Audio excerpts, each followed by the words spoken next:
হঠাৎ করে 2 বলে 12 রান করার পর আমরা যে 300 রান করলাম, what is the use of it? এর কোনো মূল্যই নাই। পুরা পার্লামেন্ট দেখলাম টেবিল চাপড়াচ্ছে খুব। আমি সেটা একটা জবাব দিতে চাই। আচ্ছা ধরুন আপনি 2008-এর নির্বাচনের পর 100 রান করতে করতে 2014 নির্বাচন হইল, তারপরে আরো 100 রান করার পর 18 নির্বাচন হইল, তারপরে আরো 100 রান করার পর 2024-এর নির্বাচন হয়ে গেল। 300 রান করে ফেললেন বহাল তবিয়তে সরকার। ঠিক সেই মুহূর্তে ওই নির্বাচনের পর যদি 29 সাল পর্যন্ত থাকতো, আপনারা আরো 100 রান করতেন, কিন্তু সরকার যাইতো না।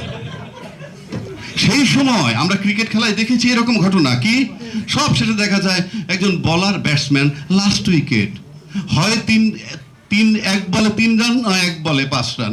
ঠিক সেই মুহূর্তে উনি একটা 4 কিংবা 6 মেরে জয়সূচক রান করেন। এটাই চূড়ান্ত বিজয়।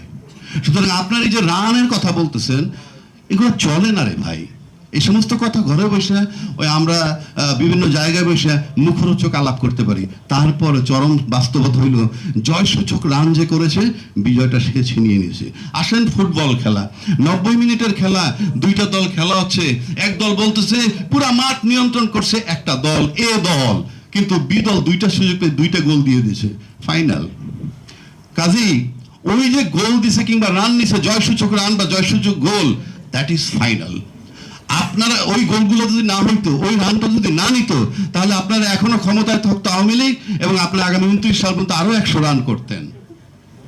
সুতরাং আপনাদের যদি এই ইন্টেনশন থাকে যে আমরা এইভাবে রান করব, ক্ষমতায় ফ্যাসিজম থাকবে, yes you are permitted to do it. কিন্তু প্রশ্ন হচ্ছে মানুষের, আমি সবাইকে একটা রিকোয়েস্ট করব, আমরা কেউ কেউ বলি কেউ পাকিস্তানের দালাল, কেউ ভারতের দালাল, কারো প্রকাশ করার দরকার নাই।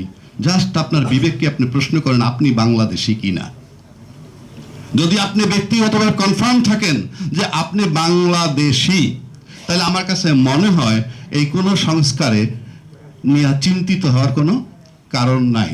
যদি ভাবেন আপনি বাংলাদেশি, আপনি আমাকে এখানে বসে দেখি আমরা নানান জনকে নানান ব্লেম দেওয়া হয়। আমরা এটাও শুনেছি গত সরকারের সময়, এই অন্তর্বর্তীকালীন সরকারের সময়, কি ধান খেতে যারা ঘুমিয়েছেন তারা নাকি 12 বৎসর যাবৎ আওয়ামী লীগকে সরানোর জন্য চেষ্টা করছে। তো 12 বৎসর যাকে সরানোর জন্য চেষ্টা করছে তারা 15 বছর ক্ষমতায় ছিল।